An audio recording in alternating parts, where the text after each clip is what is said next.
안녕하세요. 작년 말부터 남자친구와 결혼 이야기가 오가기 시작했고, 한참 결혼 준비 중인 올해 29살 여자입니다. 대학 졸업 후 직장 생활을 하다가 3년 전부터 프리랜서로 전향의 일을 하고 있어요.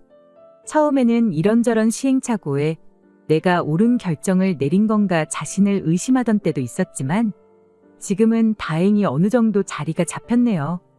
이 일도 3년째 하고 있다 보니 고객이라 부를 만한 사람들도 생겼어요.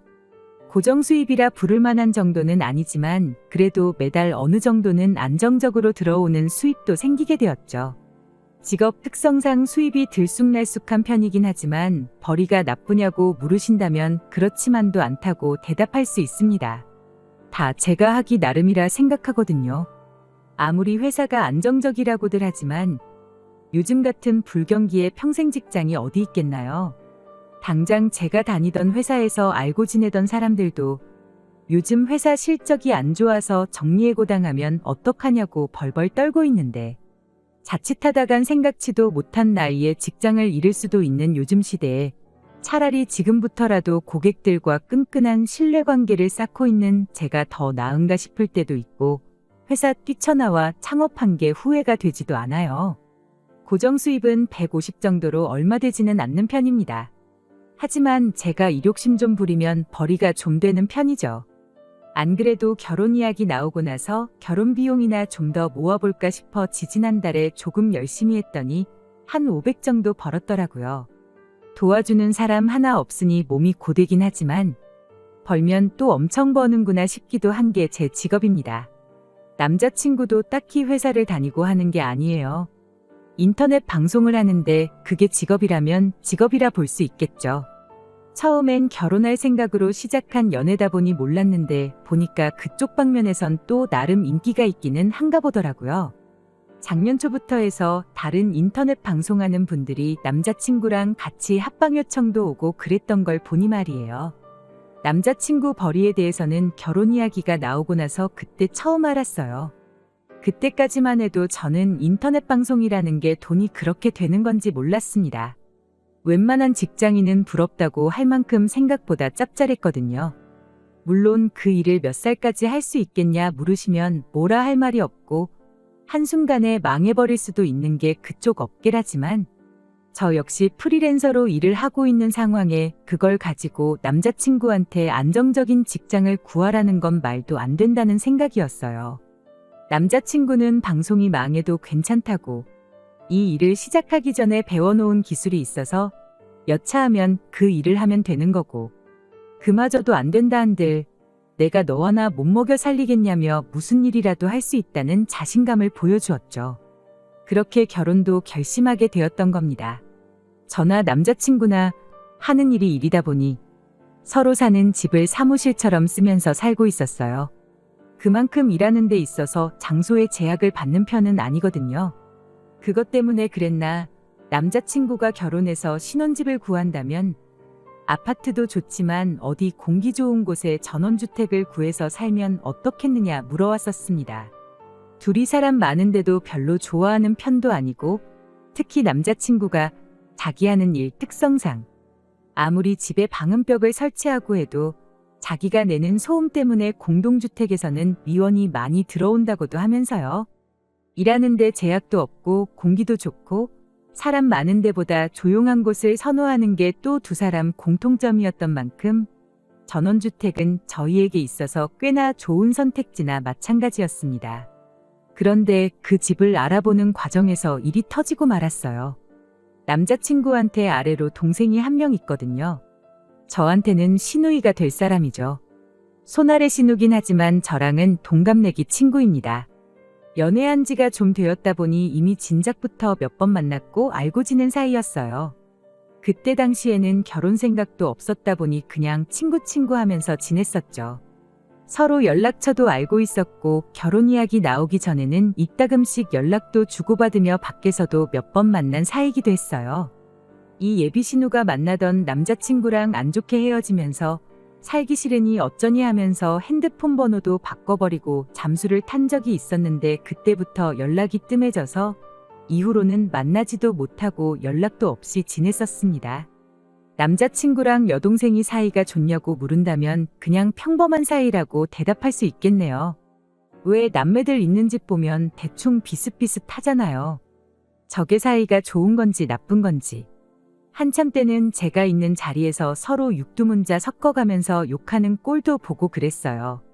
예비신우가 사귀던 남자친구랑 헤어지고 중내사내 하면서 힘들어할 때는 남자친구가 지 혼자 열받아서 그 자식 내 눈에 띄면 아주 혼쭐을 내주겠다고 술 먹고 화내고 그랬었는데 그런 거 보면 그냥 애틋했다가도 철천치 원수가 되는 그런 평범한 남매 사이구나 싶었습니다.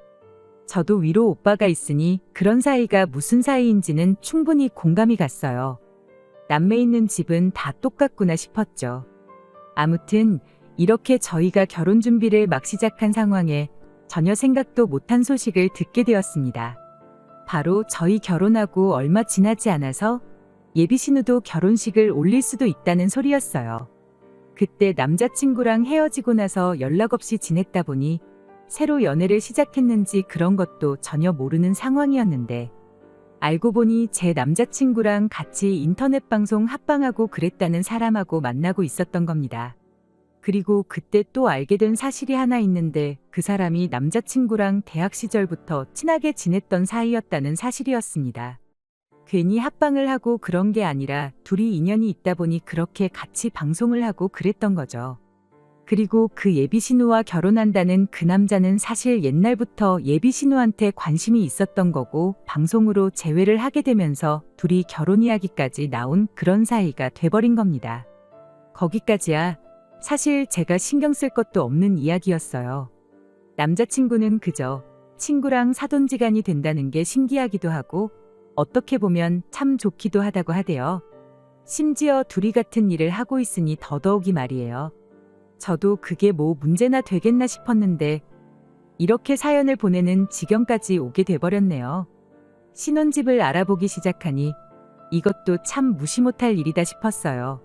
서울도 아니고 아파트도 아니니 집값이 얼마나 하겠어 싶었는데 전원주택도 평수 따라 언제 지었는지 따라 위치 따라 가격이 천차만별이더라고요.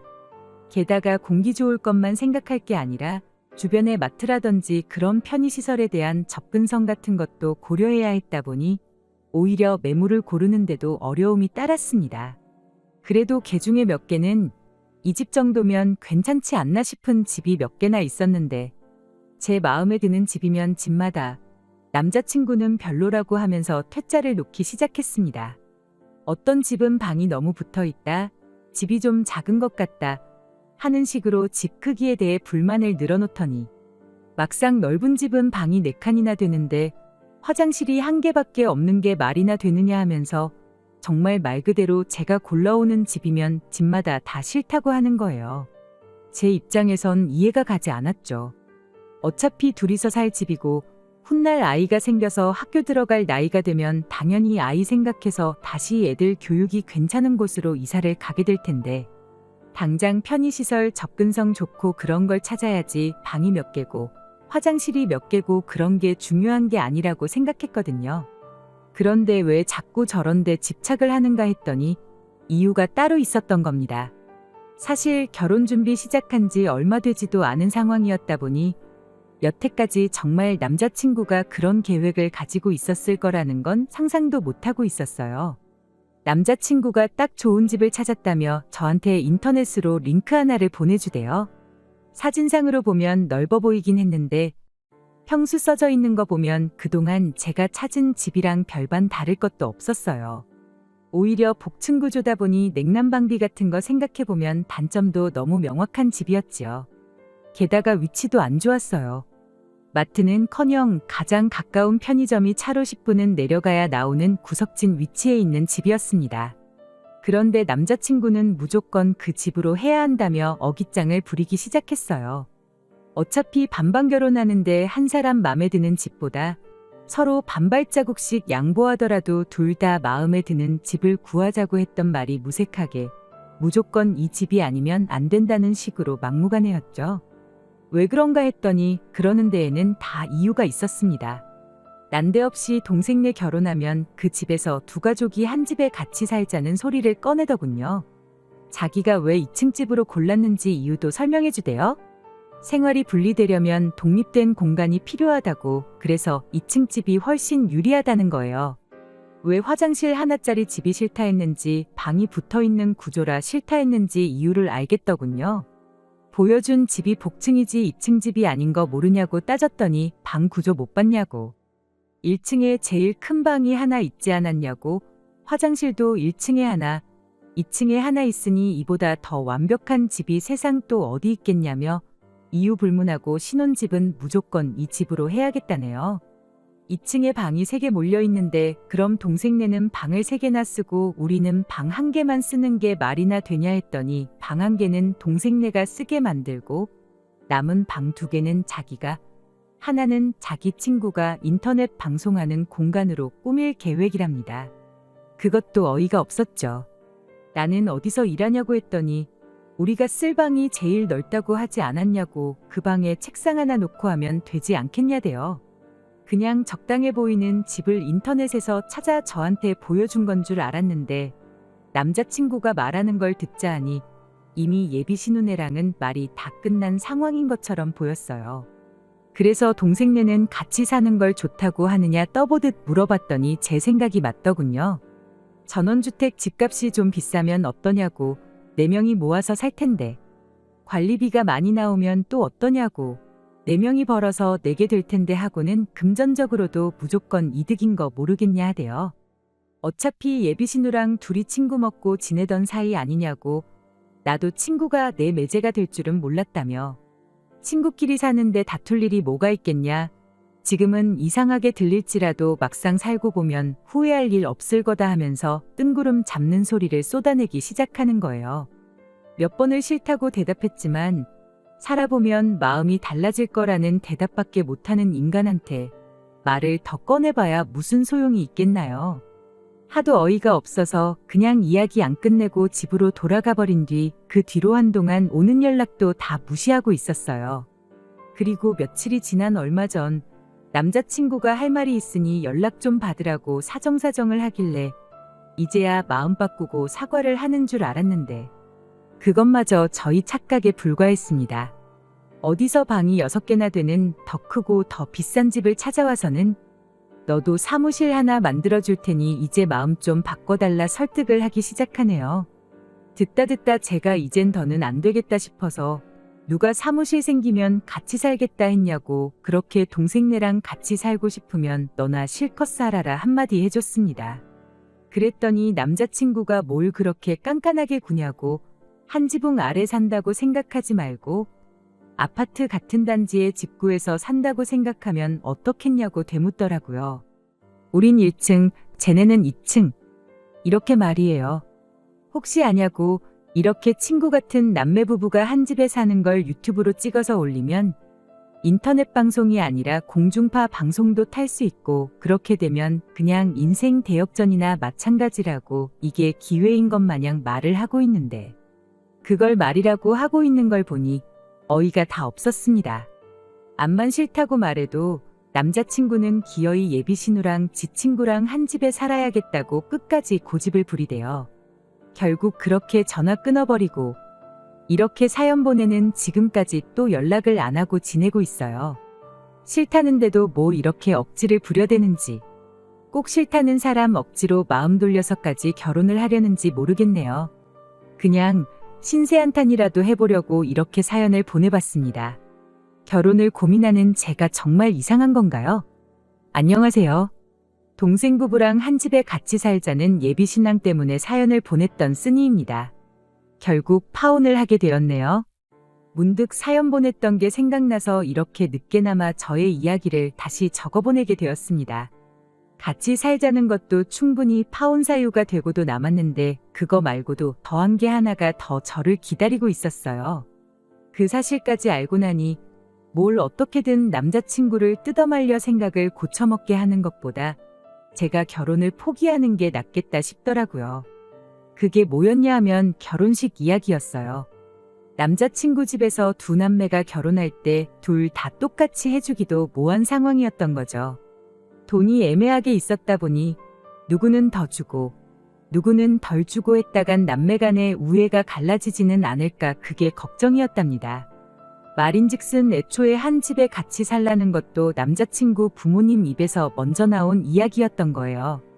같이 사는 게 남자친구 입장에선 저도 옆에 끼고 살고 같은 일 하는 친구도 옆에 두고 살게 되었으니 오히려 구미가 당기는 이야기였던 겁니다.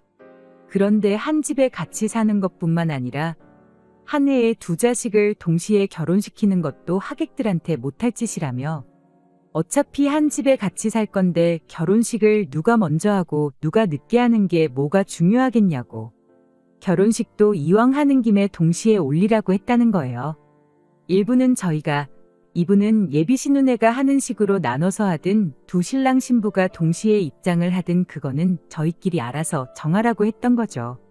번거롭게 결혼식을 두 번이나 올 필요도 없고 축의금도 두 번 내야 할 거 한 번만 내도 되는 상황인데 남자친구 집에서는 이만큼 좋은 방법이 또 어디 있었겠나요? 하지만 한 집에 같이 사는 것부터 합동결혼식까지 그건 전부 저희 집이나 제 기분은 전혀 고려하지 않은 이기적인 결정이었다는 게 문제였어요. 합동결혼식이라니 제 평생 그런 결혼을 하게 될 것이라고는 상상도 못한 일이었거든요. 게다가 제 결혼식을 축하해주러 오는 하객들은 물론이고 저희 부모님한테도 몹쓸 짓이라 생각했어요. 그 말을 들으니 더 이상 집 문제로 다툴 것도 없다 싶었고 그냥 파혼 말고는 답이 없다 싶어 남자친구한테 그냥 여기까지만 하고 말자고 했어요. 집에서 일하니까 이렇게 하는 게 아무 문제가 없다고 생각했는데 왜 그러냐며 이해가 안 된다는 식으로 끝까지 물고 늘어지길래 나는 그렇게 한 집에 다 같이 살고 싶지도 않고 합동결혼 생각도 없으니 원하는 대로 해줄 사람을 새로 찾으라 그렇게 한마디 해줬습니다. 그랬더니 남자친구가 알겠다며 생각보다 쉽게 포기를 하대요. 저도 이렇게 어이없게 파혼을 하게 될 줄은 몰랐죠. 2년 연애한 기간이 아깝고 허무하기는 했지만 한편으로는 차라리 깔끔하게 끝냈으니 잘 됐구나 싶었어요. 그런데 일주일도 안 지나서 남자친구한테 다시 연락이 오대요. 동생네는 예정대로 결혼을 할 예정이고 한 집에서 같이 살고 합동결혼식도 허락해줄 사람을 찾을 때까지 기다려주지 않겠다고 했답니다. 뭐 보나마나 부부끼리면 집안일도 나눠하고 그럴 줄 알았는데 남자친구만 덩그러니 혼자 딸려오면 그냥 신혼집의 방해꾼이나 마찬가지라 그랬구나 싶대요. 가장 친한 친구의 우애 좋은 남매라더니 정작 저렇게 팽당할 줄은 생각도 못했던 거 아니겠어요. 다시 연락한 이유도 합동결혼식이고 한 집에 같이 사는 것도 다 필요 없다고 그냥 우리 둘이 행복하게 지내자는 소리를 하려고였어요. 제가 말할 때 진작에 들었으면 참 좋았을 텐데 이제 와서 그러는 거 늦었다는 생각은 안 드냐고. 나는 마음도 다 정리했고 너 같은 놈하고 결혼해서 내 인생에 오점을 남길 뻔했는데 이렇게 끝난 게 참 잘 된 일이라 생각한다고 일 없다고 말해주고 전화 끊어버렸네요. 지금 생각해보면 길게 두고 볼 것도 아닌 걸 가지고 너무 오래 고민을 했던 것 같아요. 그래도 마지막에 가서 남자친구 혼자만 낙동강 오리알이 돼버린 꼴을 보니 제 속 하나만큼은 정말 후련하네요.